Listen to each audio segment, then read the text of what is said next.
With rising home prices and elevated interest rates in today's market, many potential home buyers are looking for ways to enter the housing market without breaking the bank.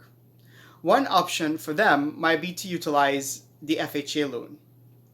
Many buyers out there, though, might be thinking that they cannot qualify for the FHA loan for multiple reasons.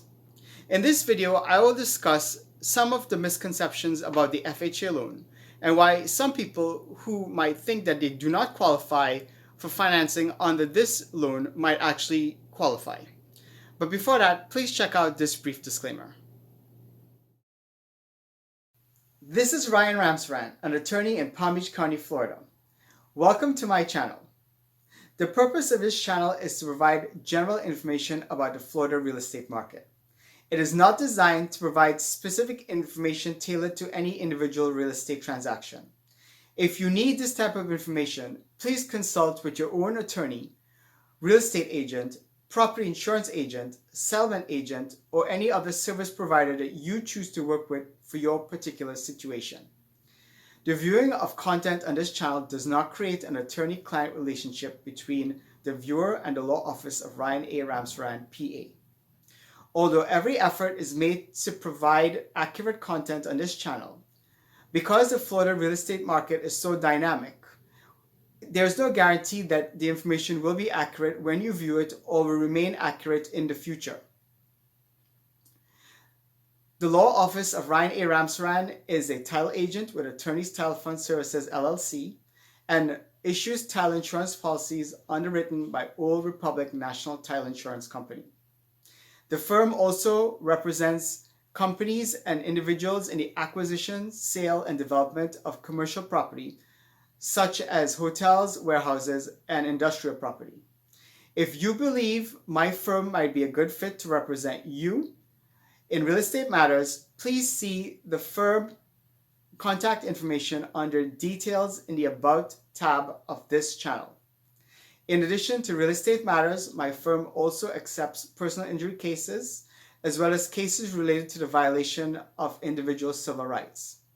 Please note that these cases will be referred to another law firm. However, under no circumstances will the client be responsible for paying fees or costs in addition to what they would be paying if they only hired one law firm. Again, thanks for viewing content on this channel, and let's get back to the content we were looking at before. Thank you. Welcome back. So the FHA loan program is an attractive program for many home buyers because it offers less onerous financial requirements than the conventional loan program.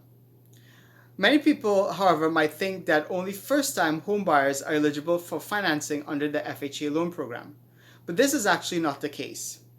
Anyone could qualify for an FHA loan provided that they fulfill the financial requirements of the FHA loan program, as well as other requirements. Another misconception that might be preventing eligible FHA loan borrowers from accessing the FHA loan program is the misconception that because they have student loans, they do not qualify for an FHA loan. This is not the case. While it's true that the lenders will take into consideration student loan indebtedness in calculating the debt-to-income ratio for the borrower with student loans, recent changes have made it so that if the student loan is in deferment or the payment is showing zero, lenders will now take into consideration 0.5% of the student loan indebtedness when calculating the debt-to-income ratio for the borrower. Prior to this change, as I understand it, lenders were required to take into consideration 1% of the student loan indebtedness when calculating the debt-to-income ratio for the loan.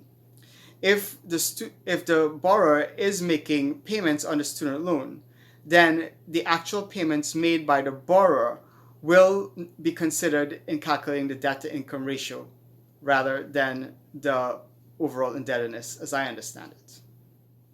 Another misconception is that there are income limits when getting an FHA loan. This is not the case. There is no income limit that will disqualify a borrower from getting an FHA loan.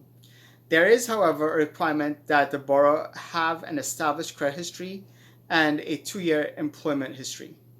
In addition, there's also a misconception, among some borrowers at least, that FHA loans can only be used to acquire single-family residences. This is also not the case. FHA loans can be used to acquire properties with 1 to 4 units. It's important that you check with your loan advisor or loan processor to determine whether or not the property that you want to finance is eligible for FHA financing. Another misconception that some FHA borrowers might have is that if they make a 20% down payment on an FHA transaction, they will not have to pay MIPs or mortgage insurance premiums. This is not the case, as MIPs are required of all FHA loans. However, if a FHA borrower makes a down payment of at least 10%, then they're eligible to have the MIPs drop off after 11 years. As mentioned in the disclaimer, the information in this video is for general purposes only and should not be relied on for your particular situation. You should talk to your qualified loan officer or mortgage banker to determine whether or not the FHA loan program is suitable for your particular purposes. If this information was of some use to you though, please like and consider subscribing. Until next time, be safe out there.